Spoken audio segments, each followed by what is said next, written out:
جا کے نا بچے نہیں مشورہ دیتے ابا جی کو, ابا جی اج نہیں کری دا, دور بدل گیا جی.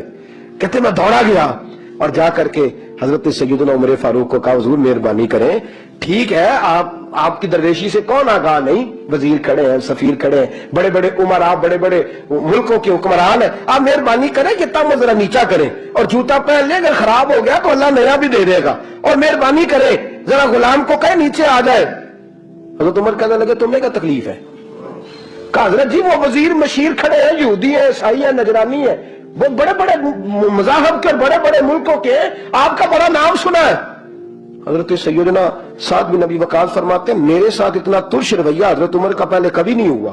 کہتے ہیں ماتھے پہ شکن آیا اور کہنے لگا تجھے تیری مار ہوئے, ان 4 لوگوں کے لیے میں اپنے نبی کا طریقہ چھوڑ دوں, ان 4 دنیا داروں کے لیے نبی پاک کا طریقہ چھوڑ دوں.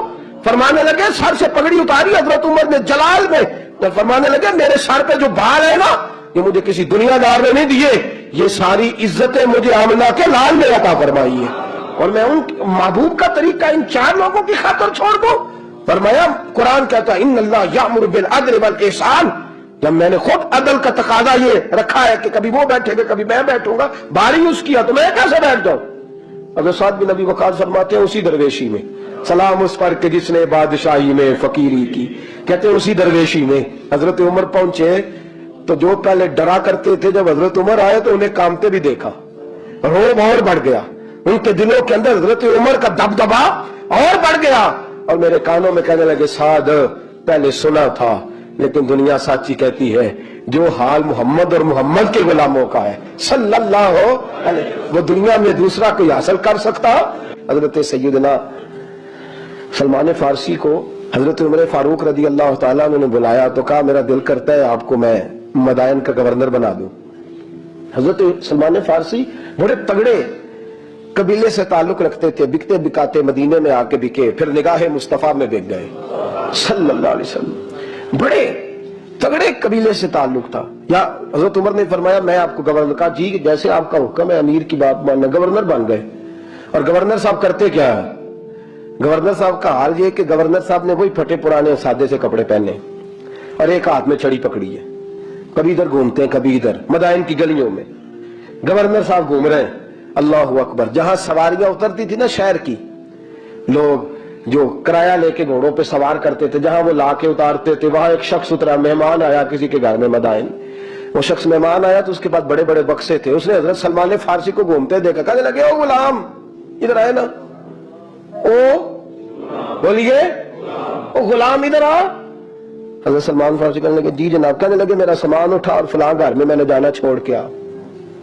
جرت تو کرے کوئی جرت تو کرے کونسلر صاحب کو بھی آواز دینے کی, طاقت تو کرے کوئی, ایک معمولی سپاہی کو بھی کہنے کی جو نہ سب انسپیکٹر ہے نہ وہ کسی عہدے پہ فائز ہے, صرف ایک سادہ قوم کا وہ اس کو کہہ کے تو ادھر آؤ غلام.